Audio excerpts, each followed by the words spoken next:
नमस्कार दोस्तों, आप सभी का study for UPSC PCS channel में स्वागत है। एंशिएंट हिस्ट्री का रामशरण शर्मा से बुक से हम लोग एमसीक्यू कर रहे हैं। ये 11th की ओल्ड एनसीईआरटी है। 11th की ओल्ड एनसीईआरटी है। आप कोई भी एग्ज़ाम देंगे, यूपीएससी, यूपी पीसीएस, बीपीएससी या आरपीएससी, कोई सा भी एग्ज़ाम देंगे, एंशिएंट हिस्ट्री से अगर सवाल आते हैं तो 95% चांस रहता है कि इसी बुक से आएंगे। बुक से नहीं आता, दरअसल टॉपिक से सवाल पूछे जाते हैं। और एंशिएंट हिस्ट्री की जो सबसे अच्छी बुक मानी जाती है उसमें रामशरण शर्मा जी की बुक आती है। उनका इतिहास पढ़ाने का अलग तरीका है, मार्क्सवादी इतिहासकार हैं वो, और सामंतवाद वगैरह पर ज़्यादा जोर रहता है। लेकिन हमें उससे क्या मतलब, हमारा एनसीईआरटी उन्होंने लिखा हुआ है ओल्ड वाला, तो हम एनसीईआरटी को अच्छे से अगर कवर करके जाएंगे तो किसी भी एग्ज़ाम में अगर आप जाएंगे एग्ज़ाम देने तो उसमें आपको मदद करेगा ही करेगा। इसके साथ साथ चैनल पर बिपिन चंद्रा की जो एनसीईआरटी आती है मॉडर्न हिस्ट्री को, वो मैं कंप्लीट करवा चुका हूँ 12th का, और सतीश चंद्रा की बुक चल रही है। कई सारे बच्चे बोलते हैं कि प्लेलिस्ट बना दीजिए। प्लेलिस्ट ऑलरेडी बना हुआ है, हिस्ट्री एनसीईआरटी एमसीक्यू नाम से प्लेलिस्ट है। उसमें सारे एमसीक्यू आपको एक जगह दिख जाते हैं। ज्योग्राफी एनसीईआरटी एमसीक्यू नाम से प्लेलिस्ट है, उसमें ज्योग्राफी के सारे एनसीईआरटी एमसीक्यू आपको दिख जाते हैं। तो प्लेलिस्ट को जाकर एक्सप्लोर कीजिए, उसमें बहुत सारा कंटेंट है। 900 से ज़्यादा वीडियो मैं बना चुका हूँ, इसलिए सारा कुछ आपको मिल जाएगा। ओके, चलिए शुरू करते हैं अपना आज का एमसीक्यू। उससे पहले आपसे रिक्वेस्ट है कि जो मेरा पुराना चैनल है, नया चैनल है स्टडी फॉर ज्ञान, उसको ज़रूर सब्सक्राइब कीजिएगा। उसमें आज से फिर से वीडियो डलना शुरू हो जाएगा। ओके, चलिए शुरू करते हैं। कल मैंने 10 नंबर सवाल तक करवा दिया था आपको, आज 11 नंबर सवाल से हमें करना। 11 नंबर सवाल देखिए क्या है कि हड़प्पा संस्कृति के संदर्भ में निम्न से कौन सा एक कथन असत्य दिया हुआ है, ये आपको पहचानना है। इस काल में खेती करने के लिए हल का प्रयोग किया जाता था। इस काल में सिंचाई नहरों से की जाती थी, क्या ये सही है? अगला सवाल कौन सा है? अगला है स्टेटमेंट कि मोहनजोदड़ो से बुने हुए सूती कपड़ों के टुकड़ों का अवशेष मिला है। इस संस्कृति में नगर निर्माण में पक्की ईंटों का प्रयोग किया जाता था। इसका आंसर क्या हो जाएगा? यहाँ पर जो बी स्टेटमेंट है, इस काल में सिंचाई नहरों से की जाती थी, यहाँ पर गलत दिया हुआ है। नहरों के कोई हमें प्रमाण नहीं मिलते हैं। बहुत सुंदर सुंदर शहर बनाए गए हैं, नालियाँ बनाई गई हैं, लेकिन नहर वगैरह का कोई उल्लेख हमें नहीं मिलता है। तो देखिए क्या लिखा हुआ है कि इस काल में नालों को बांध से घेरकर जलाशय बनाने की परिपाटी बलूचिस्तान और अफगानिस्तान में पाई जाती है, परंतु नहर नालों में सिंचाई का चलन नहीं था। इस काल में लकड़ी के हल का प्रयोग किया जाता था। राजस्थान के कालीबंगा में हल से जोतते हुए खेत के निशान पाए गए हैं, अतः कथन ए सत्य है। हड़प्पा संस्कृति के नगरों में पक्की ईंटों का इस्तेमाल विशेष बात थी।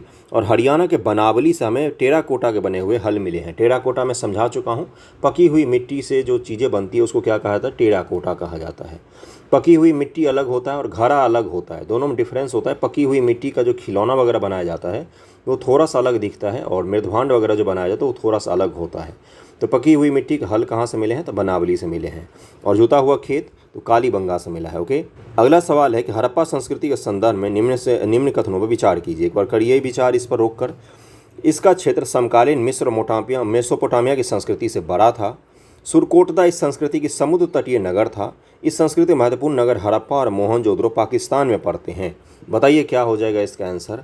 इसका आंसर हो जाएगा कि तीनों के तीनों स्टेटमेंट जो हैं वो सही दिए हुए हैं। ओके, अगले सवाल पर चलते हैं। और ये पता ही है आपको, 12,99,600 वर्ग किलोमीटर फैला हुआ है और तिकोना है, तिकोन आकार का है। इस तरह से आकार है इसका। अगर आप हड़प्पा को देखेंगे तो इस तरह से आकार है इसका, ये तिकोन आकार में है। यह हड़प्पा का जो पूरा सभ्यता का फैलाव है अभी तक जो हमें स्थल मिले हैं उसके हिसाब से। ओके, हड़प्पा संस्कृति के संदर्भ में निम्न कथनों विचार कीजिए। हड़प्पा संस्कृति में वर्ग व्यवस्था के चिन्ह दिखाई देते हैं। लिंग पूजा का प्रचलन हड़प्पा काल से शुरू हुआ था। इसका आंसर हो जाएगा 1 और 2 दोनों सही है। पुरुष और स्त्री दोनों के लिंग का पूजा का प्रचलन था इस समय से। जनन शक्ति जो होती है मानव की, उसकी पूजा करते आए हैं। भारत की सभ्यता रही हमेशा से, तो ये आप ध्यान में रखिएगा, ये तभी से हड़प्पा काल से ही चला आ रहा है। ओके, हड़प्पा संस्कृति में समाज शासक और सामान्य वर्ग में बटा हुआ था। आपको पता ही है कि ये हड़प्पा का मान लीजिए शहर है, तो इसके पूर्वी भाग जो है इसमें सामान्य लोग निवास करेंगे, छोटे घर होते थे। और पश्चिमी भाग में एक टीला होता था, जिस टीले पर बड़े शासक वर्ग या पुरोहित वगैरह निवास करते थे साम्राज्य के। और ये पूरा का पूरा शहर जो है वो दीवार से घिरा होता था, और इसी को क्या कहा गया? हड़प्पा का ये पूरा का पूरा सभ्यता है, जिसमें पश्चिमी टीले पर शासन करने वाले लोग रहते थे। पूरब में इसके पूर्वी जो नगर होता था उसमें कौन रहते थे? सामान्य वर्ग रहते थे, और एक जैसे काम करने वाले लोग एक तरफ रहते थे। जैसे आज भी आपने देखा होगा गांव घरों में क्या होता है, बढ़ई लोगों का टोला अलग होता है, चर्मकारों का टोला अलग होता है, जहाँ पर जो समान काम करने वाले लोग होते हैं वो एक जगह निवास करते हैं या एक जगह उनकी दुकान होती है। तो ये आप ध्यान रखिएगा, ये हड़प्पा का नगर सभ्यता है। ओके, अगला सवाल है आपका कि हड़प्पा संस्कृति के संदर्भ में निम्नलिखित कथनों में से कौन सा असत्य है, ये आपको बताना है। इस काल के लोग चावल का उत्पादन करते थे। उत्तर हड़प्पा काल में अग्नि पूजा की परंपरा चली थी। इसके लिए मंदिरों का निर्माण किया गया था। हड़प्पा में। इस काल में शिल्प कला उन्नत थी, जिससे मृदभांड को चिकने और चमकीले बनाते थे। इस काल में मध्य एशिया से व्यापार करने के लिए उत्तरी अफगानिस्तान में बस्ती बसाई गई थी। बताइए कौन सा आंसर हो जाएगा इसका। 14 का आंसर हो जाएगा बी गलत है। मंदिरों वगैरह का निर्माण इन्होंने नहीं किया था। उत्तर हड़प्पा काल में गुजरात के लोथल में अग्नि पूजा की परंपरा चली थी, किंतु इसके लिए मंदिर का उपयोग नहीं होता था। मिस्र और मेसोपोटामिया के नितांत विपरीत किसी भी हड़प्पाई स्थल पर मंदिर नहीं पाया गया है। मिस्र और मेसोपोटामिया की सभ्यता में आपको बड़े बड़े देवता मिलेंगे, मंदिर मिलेंगे उनके, लेकिन भारत में हड़प्पा सभ्यता में मंदिर हमें कोई ऐसा विशेष नहीं मिला है। ओके, निम्न से किस संस्कृति को मेलहुआ के नाम से जाना जाता है। कल मैंने आपको बताया था कि किसको जाना था, सिंधु घाटी सभ्यता को मेलहुआ के नाम से जाना जाता है। मेलहुआ एक बुक भी है, अमीश की बुक है। अमीश की बुक पढ़ते होंगे आप लोग। राम पर भी बुक है, उसके बाद से सीता पर भी बुक आई हुई अमीश की। बहुत सारे, सुहेल देव की भी बुक है एक। तो मेलहुआ सिंधु संस्कृति का प्राचीन नाम है। 2350 ईस्वी के आसपास मेसोपोटामिया अभिलेखों में मेलहुआ के साथ व्यापारिक संबंधों की चर्चा है। मेसोपोटामिया के अभिलेख में क्या लिखा गया, सिंधु घाटी सभ्यता को मेलहुआ। मेसोपोटामिया के पूरा लेख में 2 मध्यवर्ती व्यापार केंद्रों का उल्लेख मिलता है, दिलवन व मकान। ये दोनों मेसोपोटामिया और मेलहुआ के बीच में जगह थे, जो वर्तमान के बहरीन के आसपास में पाए जाते हैं। ओके, अगले सवाल पर चलते हैं। अगला सवाल देखिए क्या है। हड़प्पाई नगरों के संदर्भ में निम्नलिखित कथनों विचार कीजिए। कालीबंगा में हड़प्पा पूर्व और हड़प्पा कालीन दोनों अवस्थाएं देखने को मिलती हैं। कालीबंगा जो स्थल है वहाँ से हड़प्पा के पूर्व के भी स्थल मिलते हैं, हड़प्पा के बाद के भी स्थल मिलते हैं। हड़प्पा नगर में विशाल स्नानागार मिला है। हड़प्पा नगर में स्नानागार मिला है, कहाँ पर मिला है, मोहनजोदड़ो में है यह स्नानागार। मोहनजोदड़ो नामक जो शहर है हड़प्पा का, उसमें है स्नानागार, और ये विशाल स्नानागार है, पवित्र स्नान के लिए उपयोग होता था। आज भी आप देखते होंगे, किसी भी मंदिर जाइए, किसी भी गुरुद्वारा जाइए, अगल बगल में कोई ना कोई स्नान करने की पवित्र जगह होती ही है। इसका आंसर क्या हो जाएगा, केवल पहला सही है, दूसरा जो है ये गलत दिया हुआ है। मोहनजोदड़ो में है ये स्नान घर। ओके, कालीबंगा राजस्थान के गंगानगर जिले में घग्गर नदी के किनारे स्थित है। कालीबंगा का अर्थ है काले रंग की चूड़ियाँ। यहाँ पर हड़प्पा पूर्व और हड़प्पा कालीन अवस्थाएं देखने को मिलती है, अतः कथन 1 सत्य है।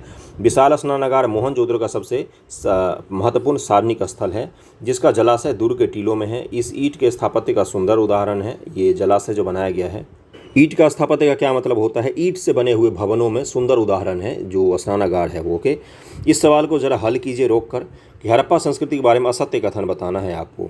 यह संस्कृति मातृसत्तात्मक थी, ऐसा मानते हैं हम। देखिए, हड़प्पा के हमें कोई भी लिखित प्रमाण नहीं मिले हैं, जो मिले भी हैं हड़प्पा के हम लेटर को, हमारा हड़प्पा की लिपि को आज तक हम पढ़ नहीं पाए हैं। ये इतिहासकारों के सामने सबसे बड़ा चैलेंज है हड़प्पा की लिपि को पढ़ना, है ना। ऐसा हम अनुमान लगाते, इसीलिए हड़प्पा को सभ्यता कहा जाता है, न कि संस्कृति कहा जाता है, क्योंकि हम केवल और केवल इनके भौतिक आवरण के बारे में जानते हैं कि क्या पहनते थे, क्या खाते थे, किस बर्तन का उपयोग करते थे, बस यही जानते हैं हम लोग। अब वो भी अंदाज़ा लगा रहे हैं अलग अलग पुरातात्विक साक्ष्यों के आधार पर, और इनके जो गैर भौतिक जीवन है उसके बारे में हम लोग नहीं जानते हैं। जैसे इनका दर्शन क्या था, इनका सोच क्या था, पूजा पद्धति क्या थी, किस प्रकार समाज में स्थिति थी, इन चीज़ों के बारे में हम लोग नहीं जानते। इसलिए हड़प्पा संस्कृति नहीं कहा जाता है, हड़प्पा सभ्यता कहा जाता है। ओके, क्या है कि यह संस्कृति मातृसत्तात्मक थी। इस संस्कृति में सबसे महत्वपूर्ण पशु एक सींग वाला जानवर था। सिंधु प्रदेश में टेराकोटा, आग में पकी मिट्टी की बनी मूर्तिकाएँ फिगरीन कहलाती थी। इस संस्कृति में सोना चांदी का प्रयोग आभूषण बनाने के लिए किया गया था। अगर आप दिल्ली म्यूजियम जाएंगे तो वहाँ पर बेहतरीन आभूषण आपको मिलेंगे। आज के आभूषण उसके सामने फेल हैं। इतने सुंदर सुंदर आभूषण हमें स्वर्ण के कहाँ से मिले हैं, हड़प्पा सभ्यता से मिले हैं। इसका आंसर क्या हो जाए, कौन सा सत्य है। इसमें पहला ही असत्य दिया हुआ, यह संस्कृति मातृसत्तात्मक। क्या है देखिए यहाँ पर, हड़प्पा संस्कृति मिस्र वासियों की तरह मातृसत्तात्मक नहीं थी। मिस्र में संपत्ति, राज्य का उत्तराधिकार कन्या को मिलता था। इस संस्कृति में यूनिकॉर्न सबसे महत्वपूर्ण था तथा उसके बाद कुंवर वाले सांड का महत्व था। सिंधु प्रदेश में टेराकोटा, आग में पकी मिट्टी की बनी मूर्तिकाएँ फिगरीन कहलाती थी। फिगरीन का नाम ध्यान में रखिएगा। हड़प्पा संस्कृति का विकास सिंधु और सहायक नदी के क्षेत्र में हुआ है। देखिए, जिस समय हम आज़ाद नहीं हुए थे तो इसको सिंधु घाटी सभ्यता कहा जाता था और आज भी कहा जाता है, लेकिन आज़ादी के बाद पाकिस्तान में जो मैक्सिमम शहर चले गए, उसके बाद भारत के इतिहासकारों को बड़ी दिक्कत आई। तो जो सिंधु संस्कृति सभ्यता, सिंधु सरस्वती सिंधु सरस्वती सभ्यता भी अब इसको कहा जाता है। माना जाता है कि जो पुरानी सरस्वती नदी थी उसके किनारे भी बहुत सारे स्थल हमें मिले हैं और वर्तमान में सरस्वती नदी का प्रमाण घग्गर नदी के आसपास के क्षेत्रों में माना जाता है। तो अब इसको सिंधु सरस्वती सभ्यता भी कहते हैं। उस समय इसको सिंधु और हड़प्पा सभ्यता भी कहा जाता है। अलग अलग इतिहासकारों द्वारा अलग अलग नाम दिया जाता है। सिंधु सरस्वती सभ्यता भी ध्यान में रखिएगा। ओके। मिस्र सभ्यता नील नदी के किनारे विकसित हुई। मेसोपोटामिया की सभ्यता दजला फरात नदी के किनारे विकसित हुई। मेसोपोटामिया वर्तमान में आपको ईरान और इराक का जो बॉर्डर प्रदेश है, तुर्की के आसपास का इलाका, पूरा का पूरा इराक और इन सब इलाकों में आपको दिखने को मिलेगा मेसोपोटामिया की सभ्यता। तो दजला फरात नदी वहीं पर बहती है। इसका आंसर क्या हो जाएगा? तीनों के तीनों स्टेटमेंट सही दिए हुए हैं। ओके। इसी काल में चीन में भी एक सभ्यता थी। चीन में भी एक सभ्यता थी जो नदी किनारे ही विकसित हुई थी। ओके। अगले सवाल पर चलते हैं। उत्तर हड़प्पाई संस्कृति के संदर्भ में निम्नलिखित कथनों पर विचार कीजिए। उत्तर हड़प्पा का मतलब क्या होता है? हड़प्पा के बाद। जैसे उत्तर वैदिक का मतलब क्या होता है? वैदिक के बाद, है ना। तो इसको ध्यान में रखिएगा। इस संस्कृति में उत्तर हड़प्पा में शैलीगत एक रूपता समाप्त हो गई। शैली में भारी विविधता आ गई। जो शैली में एक रूपता थी, जैसे हड़प्पा के सभी नगरों में आपको ईंट जो मिलेगा वो एक बराबर अनुपात में ही बना हुआ मिलेगा। सभी ईंटों की माप एक ही जैसी है। सड़कों की चौड़ाई लगभग में एक ही जैसी बनी हुई है। भवनों की ऊंचाई लगभग में एक ही जैसी बनी हुई है। ये क्या है? ये सिमिलैरिटी था, जो बाद में विविधता आ गई, मतलब बदल गई। इस संस्कृति पत्थर और तांबे के औजार का उपयोग होता था। अभी मैं कल भी मैंने बताया था कि इसमें कांसे का औजार का उपयोग नहीं होता था, है ना। अगला आंसर क्या हो जाएगा? इसका आंसर क्या हो जाएगा? 19 का आंसर सी। दोनों के दोनों स्टेटमेंट जो हैं वो बिल्कुल सही दिए हुए हैं। दोनों स्टेटमेंट सही दिए हुए। अब यहाँ से अगला चैप्टर शुरू हो रहा है। इसको भी थोड़ा सा ढंग से कीजिएगा। ये वैदिक काल है, ऋग्वैदिक काल भी इसको कहा जाता है, और आर्यों का आगमन है। अब यहाँ से थोड़ा सा डिटेल में कीजिएगा। आर्यों का आगमन से, हड़प्पा सभ्यता से, उत्तर वैदिक काल से और मौर्यों से सबसे ज़्यादा सवाल आपसे पूछे जाते हैं। देखिए क्या लिखा हुआ है कि इस लोगों का मूल निवास यूरेशिया था, जो आल्प्स पर्वत के पूर्वी क्षेत्र में पड़ता था। इन लोगों का मुख्य व्यवसाय कृषि था। घोड़ा आर्यों का महत्वपूर्ण पशु था। बताइए इसका आंसर क्या हो जाएगा? देखिए इनका मूल निवास जो है, इसको लेकर बहुत ज़्यादा विवाद है हिस्ट्री में। बहुत सारे इतिहासकार मानते हैं कि ये बाहर से आए भारत में, जबकि बहुत सारे अब जो मॉडर्न हिस्टोरियन हुए हैं वो मानते हैं कि ये भारत में आए कहीं से भी नहीं, ये भारत के ही लोग थे। अलग अलग जो खोज होता है उसमें ये निकलता है कि भाई ये भारत के ही लोग थे और ये बाहर से नहीं आए थे। ओके। तो खैर इतिहास में अभी भी अपने एनसीईआरटी में क्या माना जाता है कि यूरेशियाई क्षेत्रों से आए थे, और ये सही माना जाता है। तो इसका आंसर क्या हो जाएगा? इसका आंसर हो जाएगा 1 और 3 जो है ये सत्य दिया हुआ है। इन लोगों का मुख्य विषय कृषि नहीं था बल्कि पशुपालन था। पशुपालन, कृषि का जो मुख्य प्रचलन होगा वो कहाँ पर होगा? कृषि इनका मुख्य व्यवसाय बनेगा उत्तर वैदिक काल में, जब लोहे की खोज होती है और हल बनते हैं लोहे के, तो उससे ज़मीन को थोड़ा सा गहरा जोत पाना आसान होता है लोहे के हल से, और उपज बढ़ती है उससे, है ना। तो इसका आंसर क्या हो जाएगा? सी आंसर हो जाएगा। ओके। देखिए यहाँ पर क्या लिखा हुआ? पशुपालन, कृषि का स्थान गौन था। पशुपालन करते थे मुख्य रूप से, गायों वगैरह का पालन करते थे। गाय को लेकर अलग अलग शब्द बनाए गए। ऋग्वेद में गाय से ही सब कुछ बताया गया है। जैसे गोत्र कहाँ से निकला है? गोत्र निकला है, गाय के रहने की जो जगह होती थी उसको गोत्र कहा जाता था। एक वंश के या एक समूह के जो लोगों का गाय जहाँ पर निवास करता था उसको गोत्र कहा गया है। इसको ध्यान में रखिएगा। ऋग्वेद के संदर्भ में निम्नलिखित कथनों में से कौन सा सत्य है, ये आपको बताना है। ऋग्वेद के संबंध में यह सबसे पहला वेद है, क्या ये सत्य है? बिल्कुल सत्य है ये। इसे पहला और 10वां मंडल सबसे बाद में जोड़ा गया है। दूसरे से लेकर 7वें मंडल तक जो है ये पुराना ऋग्वेद माना जाता है, यही मूल ऋग्वेद माना जाता है। इसे पहला, 8वां, 9वां, 10वां ये मंडल जो है ये सबसे बाद में जोड़े गए हैं। और 9वें मंडल में हमें क्या मिलता है? पुरुष सूक्त मिलता है, जिसमें क्या है? जिसमें हमें जाति प्रथा के चिन्ह मिलते हैं, जहाँ पर बताया जाता है कि प्रजापति जो विष्णु हैं, विष्णु के अलग अलग अंगों से अलग अलग जाति का निर्माण हुआ, वो इसी में मिलता है हमें। ओके। तो दूसरे का आंसर क्या हो जाएगा? डी हो जाएगा। 1, 2, 3 तीनों के तीनों सही है। और ये ऋग्वेद के अनेक बातें ईरानी ग्रंथ जिंद अवेस्ता, क्या नाम है इसका? जिंद अवेस्ता इस ग्रंथ का नाम है। ईरान की ये सबसे पुरानी ग्रंथ है, ऋग्वेद के समकालीन ही ग्रंथ है। इन दोनों में भारी समानता पाई जाती है, तो इसको ध्यान में रखिएगा। और ये 36 बार उल्लेख हुआ है आर्य शब्द का ऋग्वेद में, और सबसे प्राचीनतम ग्रंथ माना जाता है। ओके। अगले सवाल पर हम लोग चलते हैं। अगला सवाल क्या है? वैदिक संस्कृति के संदर्भ में निम्नलिखित कथनों पर विचार कीजिए। चलिए एक बार करते हैं विचार, देखते हैं क्या दिया हुआ है। सरस्वती आर्यों की सबसे प्रमुख नदी थी। देखिए सबसे पवित्र नदी थी सरस्वती। सबसे प्रमुख नदी में होती है आपकी सिंधु नदी, है ना, इसलिए इसे नदीतम कहा गया है। आर्यों का निवास स्थान सप्त सिंधु प्रदेश कहलाता था। आर्यों में सप्ताह प्रथा का प्रचलन था। तो तीसरे का आंसर क्या हो जाएगा, दूसरा और तीसरा जो सही दिया हुआ है। सबसे प्रमुख नदी कौन सी थी, तो सिंधु नदी सबसे प्रमुख थी। लेकिन सबसे पवित्र नदी कौन सी थी, तो सरस्वती नदी को सबसे पवित्र माना गया है, नदीतमा कहा गया है। लेकिन सबसे पवित्र नदी किसको कहा जाता है, तो ये सरस्वती नदी को कहा जाता है। देखिए यहाँ पर लिखा हुआ है, सरस्वती उनके द्वारा उल्लेखित दूसरी महत्वपूर्ण नदी थी। इसे नदीतम अर्थात सर्वश्रेष्ठ नदी कहा गया था। कथन 1 सत्य है। आर्य लोगों ने जहाँ पहले निवास किया वह सप्त सिंधु प्रदेश के नाम से प्रसिद्ध हुआ। इसमें अफगानिस्तान का भाग भी पड़ता है, अतः कथन 2 सत्य है। आर्यों की सप्ताह प्रथा के प्रचलन के साथ मध्य एशिया में, दक्षिण एशिया, तजाकिस्तान, पाकिस्तान के स्वात घाटी, पिराक क्षेत्र और गोमती घाटी में लगभग 1500 ईसा पूर्व के आसपास हमें मिलता है। ओके, निम्न से किस अभिलेख में आर्यों के नाम का उल्लेख मिलता है, तो यह अभिलेख है उपयुक्त सभी में, हिट्टाइट में, कसाइट में, मित्तनी में, उपयुक्त सभी में, सभी के सभी हो जाएंगे। आर्यों का नाम का उल्लेख अनातोलिया तुर्की में 19वीं सदी में, हिट्टाइट अभिलेख में, इराक में 1600 ईसा पूर्व में, कसाइट अभिलेख में और सीरिया में मितन्नी अभिलेख में मिलता है। देखिए ये सब जगह कहाँ पर है, तो ये सब सेंट्रल एशिया के जगह है और ये वहाँ पर हमें मिडिल ईस्ट के जगह है, मध्य पूर्व एशिया के जगह है ये। और वहाँ पर तरह तरह के जो तुर्की हैं, इराक है, इन सब जगहों पर मिलता है हमें। सीरिया में आर्यों के नाम का उल्लेख मिलता है, इसका आप ध्यान में रखिएगा। ओके, अगले सवाल पर चलते हैं कि वैदिक संस्कृति के संदर्भ में निम्न से कौन सा कथन असत्य है, ये आपको बताना है। ऋग्वेद में इंद्र को पुरंदर कहा गया है। इस काल में दस्यु शब्द का प्रयोग डाकुओं के लिए किया गया, डाकुओं के लिए दस्यु का प्रयोग किया गया। आर्यों के पश्चिमी एशिया और भारत में सफलता का कारण अश्वचलित रथ थे, ये सत्य है। पंचजन आर्यों के 5 कबीलों का समूह था। 5 का आंसर क्या हो जाएगा, बी यहाँ पर गलत दिया हुआ है। दस्यु का मतलब डाकू नहीं होता था, अनार्य जाति जो आर्य नहीं थी उनको क्या कहा गया, दस्यु कहा गया है, इसको ध्यान रखिएगा। ऋग्वेद में दस्यु जहाँ मूल निवासियों कहा गया है, जहाँ पर वो भारत आए तो यहाँ के मूल निवासियों को उन्होंने दस्यु कहा था। आर्यों के जिस राजा ने उन्हें पराजित किया वह त्रसदस्यु कहलाया। और ऋग्वेद में दस्यु हत्था शब्द का बार बार उल्लेख मिलता है। दस्यु लोग लिंग पूजा करते थे, अतः कथन बी असत्य है, जबकि अन्य तीनों के तीनों कथन सत्य दिए हुए हैं, इनको ध्यान रखिएगा। पंचजन को भी ध्यान रखिएगा।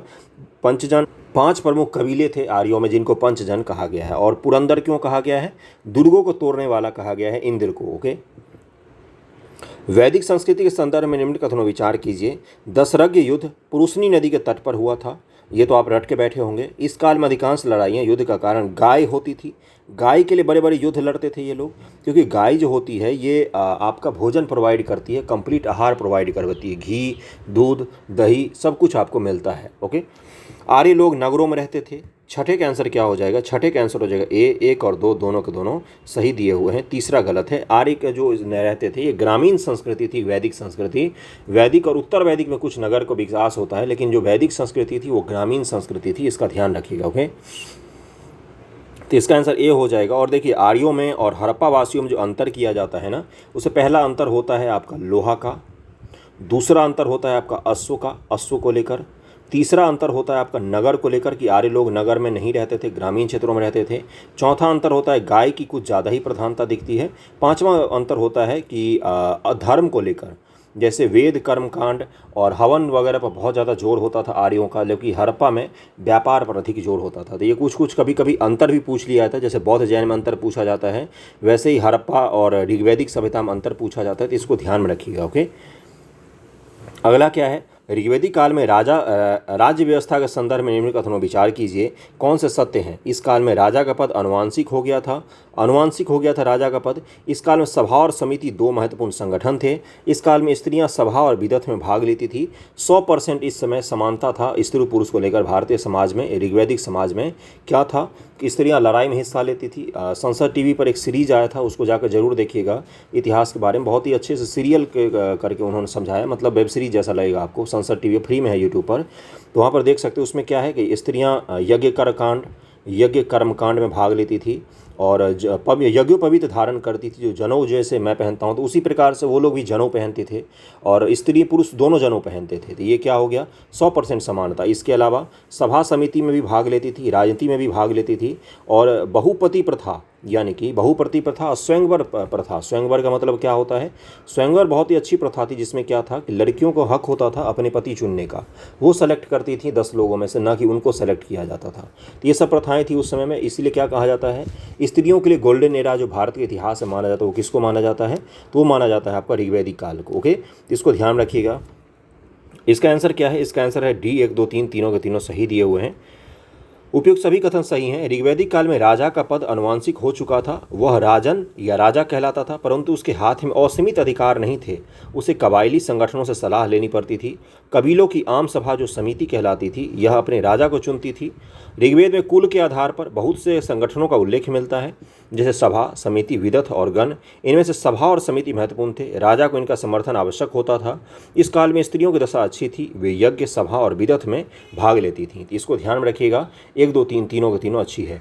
स्त्रियों की स्थिति के मामले में ऋग्वैदिक जैसा काल फिर भारत में कभी भी लौट के नहीं आएगा। उत्तर वैदिक काल से, ऋग्वैदिक के बाद ही उत्तर वैदिक काल से ही स्त्रियों की दशा में धीरे धीरे गिरावट आने लग जाती है। गुप्त काल तक आते आते उनमें थोड़ी सी गिरावट अधिक आती है, लेकिन गुप्त काल में भी स्त्रियों की दशा अच्छी मानी जाती है। उसके बाद जब राजपूत काल शुरू होता है, वहाँ से मुख्य डाउनफॉल शुरू होता है। फिर दिल्ली सल्तनत में इसमें तो स्थिति बिल्कुल ही खराब हो जाती है। ओके, चलिए आगे बढ़ते हैं अगले सवाल पर। वैदिक संस्कृति के संदर्भ में निम्नलिखित कथनों पर विचार कीजिए। इस काल में अयस शब्द का प्रयोग तांबे तथा कांसे के लिए किया जाता था। अयस का प्रयोग तांबा और कांसा के लिए। इस काल में चित्रित धूसर मेदभांड, धूसर का मतलब होता है धूसर, व्हाइट कलर का घड़ा जो पूरा पका हुआ ना हो, धूसर का मतलब वही होता है। चित्रित का मतलब होता है, घड़े पर आपने देखा होगा लाल पीले कलर से आज भी महिलाएं क्या करती हैं ना, जो घड़े जिनको अधिक दामों पर बेचना, तो मुख्य रूप से घड़ा बनाने का काम पुरुष कुम्हार करते हैं, है ना, लेकिन उस पर कलाकारी का काम कौन करती हैं? तो उनके घर की महिलाएं उस पर कलाकारी बनाती है। आपने देखा होगा अगर गाँव घर में, तो ये चित्रित धूसर मृदभांड हो गया। चित्रित का मतलब होता है उसे पेंटिंग किया हुआ है, बस, है ना। इसका आंसर क्या हो जाएगा? ऋग्वैदिक काल की ये पहचान है, तो इसका आंसर हो जाएगा सी, दोनों के दोनों सही है। इस चित्रित धूसर मेदभांड को जरूर ध्यान में रखिएगा। Painted grey ware, painted grey ware, इसको ध्यान रखिएगा। ये पूछा गया है कि प्रिंटेड ग्रे वेयर किसकी पहचान है? तो ऋग्वैदिक संस्कृति की या वैदिक संस्कृति की पहचान होती है। काले पॉलिशदार मृदभांड, जैसे ये मौर्यों की पहचान होती है, तो उसी प्रकार से इसको भी ध्यान में रखिएगा। ओके, इस काल में तांबे या कांसे के अर्थ अयस शब्द का प्रयोग होता था। उन्हें धातु कर्म की जानकारी थी, मेटलर्जी की, धातु विज्ञान जो होता है। आर्य लोगों में बढ़ई, रथकार, बुनकर, कुम्भकार आदि शिल्पियों को उल्लेख मिलते हैं। इस काल में हरियाणा के भगवानपुर नामक स्थान और पंजाब में 3 स्थलों पर चित्रित धूसर मृदभांड के अवशेष पाए गए हैं। इनका काल ऋग्वेद के समकालीन ही माना गया है। ऋग्वेद में किस देवता की स्तुति संग्रहित नहीं है? तो देखिए, इनमें से पशुपति की नहीं है। पशुपति कहाँ के देवता हैं? तो ये आपके हड़प्पा पीरियड के देवता हैं। हड़प्पा पीरियड के देवता हैं पशुपति। और ऋग्वेद में क्या भगवान शिव का उल्लेख मिलता है? देखिए, भगवान शिव का शिव नाम से नहीं मिलता है, रुद्र नाम से मिलता है हमें उल्लेख। ओके, ऋग्वेद में मुख्य रूप से किनका किनका है? अग्नि, इंद्र, वरुण, मित्र, नासत्य, ये जो है देवता। बोगज कोई के अभिलेख में भी इनका हमें नाम मिलता है और ऋग्वेद में मुख्य रूप से इन्हीं का नाम मिलता है। ओके, ऋग्वेद में इंद्र को बादल का देवता, अग्नि का स्थान दूसरा है। वे लोग मानते थे अग्नि में डालने वाली आहुतियां धुआं बनकर आकाश में जलकर अंततः देवताओं को मिल जाती। ओके, अगला शब्द है कि वैदिक संस्कृति के संदर्भ में निम्नलिखित कथनों में से कौन सा असत्य है? इस काल में परिवार पितृसत्तात्मक था। इस काल में बाल विवाह का प्रचलन था। इस काल में उषा व अदिति देवियों की पूजा की जाती थी। समाज व्यवस्था बनाए रखने के लिए गुप्तचर रखे जाते थे। असत्य के बारे में, बाल विवाह का प्रचलन हमें ऋग्वैदिक काल में नहीं मिलता है। बड़े बड़े विदुषी स्त्रियों का महिला का जिक्र मिलता है। और अभी मैंने बताया कि महिलाओं का राइट होता था कि वो किससे शादी करते हैं। आज के जैसे नहीं होता था कि खरीद के पति ला के शादी कराओ, ये वाला नहीं होता था। उस समय क्या होता था कि उनके पास ये अधिकार होता था वो किससे करेंगे किससे नहीं करेंगे। तो बाल विवाह का तो प्रचलन का सवाल ही नहीं उठता है। हमारा समाज उन्नत था। कबीलाई समाज हमेशा ही जो अपना सभ्य समाज है उनसे ज़्यादा सभ्य होता है कबीलाई समाज। ओके, इसका आंसर क्या हो जाएगा? बी हो जाएगा। ऋग्वैदिक काल में बाल विवाह का प्रचलन नहीं था। इस काल में विवाह की आयु 16 से 17 वर्ष थी। विधवा विवाह का प्रचलन भी था, अतः कथन बी असत्य है। और जबकि अन्य तीनों कथन सत्य है। इस काल में रोमन समाज के तहत पितृसत्तात्मक व्यवस्था का प्रचलन था। निरंतर युद्ध होने के कारण लोग हमेशा वीर पुत्रों की कामना करते थे। देखिए, पुत्र की मांग करते थे, क्यों? क्योंकि निरंतर युद्ध होते रहते थे। ओके, और युद्ध में स्त्री पुरुष दोनों भाग लेते थे, आपको ये पता होना चाहिए। इस काल में अदिति और उषा जो प्रभात समय का प्रतिरूप है, की पूजा होती थी, परंतु प्रार्थना में देवियों को देवताओं की तुलना में प्रमुख स्थान प्राप्त नहीं। अभी मैंने आपको बताया कि ऋग्वेद में आपको कौन कौन से देवता के नाम मिलते हैं, इंद्र, वरुण, अग्नि, नासत्य, इन सब देवताओं के नाम मिलते हैं, लेकिन देवियों के नाम हमें कम उल्लेख मिलते हैं। ऋग्वेद में किसी तरह की न्यायाधिकारी का उल्लेख नहीं है। यहाँ समाज विरोधी हरकतों को रोकने या व्यवस्था बनाए रखने के लिए गुप्तचर रखे जाते थे। ओके, अगले सवाल पर हम लोग चलते हैं। वीडियो पसंद आ रहा हो तो लाइक जरूर कीजिएगा। वैदिक सभ्यता, वैदिक संस्कृति, हड़प्पा सभ्यता। संदर्भ निम्नलिखित युग्मों पर विचार कीजिए। वज्रपति, चारगाह का प्रधान। कुलप या कुलपा कहा जाता था, परिवार का प्रधान। ग्रामणी, गांव का प्रधान। बताइए कौन सा सही हो जाएगा। इसका आंसर हो जाएगा, तीनों के तीनों स्टेटमेंट जो है वो सही दिए हुए हैं, सभी कथन सही दिए हुए हैं। ओके, ऋग्वेद काल में अधिकारी विभिन्न क्षेत्रों से जुड़े होते थे। चारागाह या बड़े जत्थे का प्रधान क्या कहलाता था, बड़ा बड़ा जत्था चलता था, वज्रपति कहलाता था या बाजरपति। परिवार के प्रधान को कुलप या कुलपा कहा जाता था। ग्रामीणी आरंभ में छोटी सी कबायली लड़ाकू टोली का मुखिया होता था, बाद में ऐसी टोलियां स्थिरवासी हो गई और तब ग्रामीणी सारे गांव का मुखिया हो गया। उल्लेखनीय है कि व्रत, गण, गाम और सर्ध आदि नाम से विभिन्न कबायली टोलियां लड़ाई लड़ती थीं। इस काल में कबायली ढंग का शासन था जिसमें सैनिक तत्व प्रबल होता था। ओके, देवता और शक्तियां आपको मैच करना है। कौन से देवता का क्या काम था। इंद्र, वरुण, मारुत और सोम। इंद्र किसका देवता था, वर्षा का देवता था, आज भी आप लोग जानते होंगे। उसके बाद से वरुण, ये जल का देवता, वरुण देवता आपने नाम सुना होगा। मारुत ये आंधी के देवता थे, है ना। मारुति नंदन, मारुति के पुत्र हनुमान जी कहलाते थे। ये किसके थे, वायु के थे। अगला क्या है, सोम वनस्पतियों के देवता थे। ओके, इसका आंसर बी हो जाएगा। ए का 4, बी का 1, सी का 2, डी का 3। ओके, वैदिक संस्कृति के बारे में आपको कथनों पर विचार करना है। इस काल परिवार में केवल माता, पिता और पुत्र सम्मिलित किया जाता था। परिवार में केवल माता, पिता और पुत्र। इस काल में विश्व शब्द कबीलों के अर्थ में प्रयुक्त होता था। विश्वपति आपने नाम सुना होगा। विश्व शब्द क्या केवल कबीलों के लिए होता था। थोड़ा सा सोचिए, विचार कीजिए, आंसर निकालने की कोशिश किया कीजिए। इसका आंसर क्या हो जाएगा, इसका आंसर हो जाएगा यहाँ पर बी। केवल और केवल जो है वो दूसरा सही दिया हुआ है, पहला जो है वो गलत दिया हुआ। केवल लिखा हुआ था, आपको मैंने इसीलिए इंगित किया था कि केवल। ऋग्वेद में परिवार के लिए गृह शब्द का प्रयोग होता था। इससे माता, पिता, पुत्र, दास आदि के अलावा अन्य और भी लोग आते थे। उसमें पृथक कुटुंबों की स्थापना की दिशा में पारिवारिक संबंधों के विभेदीकरण बहुत अधिक नहीं था। कुटुंब एक बड़ी सम्मिलित इकाई होते थे, अतः कथन 1 जो है वो असत्य दिया हुआ है यहाँ पर। ओके, ऋग्वेदिक के कबीलों के लिए दूसरा शब्द महत्वपूर्ण विष का प्रयोग होता था। विष को लड़ाई के उद्देश्य से ग्राम, नगर नामक टोलियों में बांटा गया है। ऋग्वेद में इसका उल्लेख 170 बार किया गया है, अतः कथन 2 सत्य है। उल्लेखनीय कि ऋग्वेद में जनपद शब्द एक बार भी नहीं आया है।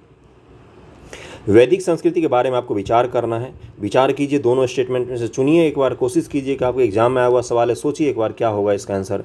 यह संस्कृति इहलौकिक थी। इहलौकिक आप जिसको मतलब ही नहीं पता होगा वो कैसे कर लेगा, है ना। और इसी तरह के घटिया शब्द आपको हिंदी के दिखेंगे एग्जाम में, इसलिए इसको एक बार ट्राई कीजिए। इस काल उपासना की विधि, स्तुति पाठ करना और यज्ञ बलि अर्पित करना था। क्या उपासना का यही पद्धति था इस समय में। सोचिए इसका आंसर क्या हो जाएगा। इसका आंसर हो जाएगा 14 का बिल्कुल सही। दोनों के दोनों जो स्टेटमेंट है सही दिया हुआ है। सी इसका आंसर हो जाएगा, सी इसका आंसर हो जाएगा। ओके, वैदिक काल के लोग देवताओं की उपासना, आध्यात्मिक उत्थान, इसका आंसर हो जाएगा सी, दोनों सही है। उपयुक्त दोनों कथन सत्य है। वैदिक काल के लोग देवताओं की उपासना, आध्यात्मिक उत्थान या जन्म मृत्यु के कष्टों से मुक्ति के लिए नहीं करते थे। वे अपने देवताओं से संतति यानी कि संतान, पशु, अन्न, धान्य और आरोग्य आदि पाने की कामना करते थे। इसीलिए इसको क्या कहा जाता है, इहलौकिक कहा जाता है। इस संस्कृति में देवताओं की उपासना की मुख्य रीति स्तुति पाठ करना, यज्ञ बलि अर्पित करना था। इस काल में स्तुति पाठ पर अधिक जोर था। यह सामूहिक भी होता था और अलग अलग भी होता था स्तुति पाठ। ओके, अगला है वैदिक संस्कृति के संदर्भ में कौन से कथन असत्य हैं, ये आपको बताना है। आरंभिक आर्यों का निवास सिंध और पंजाब का क्षेत्र था। इस काल में दक्षिणा के रूप में गाय व दासियों के साथ भूमि भी दी जाती थी। गायत्री मंत्र ऋग्वेद में दिया गया है। इस काल में वर्ण व्यवस्था आरंभ हो गई थी। इसका आंसर क्या हो जाएगा, इसमें जो बी गलत दिया हुआ है, बी गलत दिया हुआ है। इस काल में पुरोहितों की दक्षिणा में गाय व दासियां दी जाती थी। भूमि का दान नहीं होता था। इस काल में लोग गाय चराने, खेती करने, रहने के लिए भूमि पर अधिकार करते थे, परंतु भूमि निजी संपत्ति नहीं होती थी, इसलिए भूमि का दान आप नहीं कर सकते। जो आपकी संपत्ति है ही नहीं उसका आप दान कैसे करोगे। कबीलाई समाज था, कबीला में सब कुछ सबका होता है, कोई चीज़ पर किसी एक का हक नहीं होता है। आरंभिक आर्यों का निवास पूर्वी अफगानिस्तान, पाकिस्तान, भारत में पंजाब और हरियाणा में था। इसको ध्यान रखिएगा। वर्ण व्यवस्था और जाति प्रथा में अंतर होता है।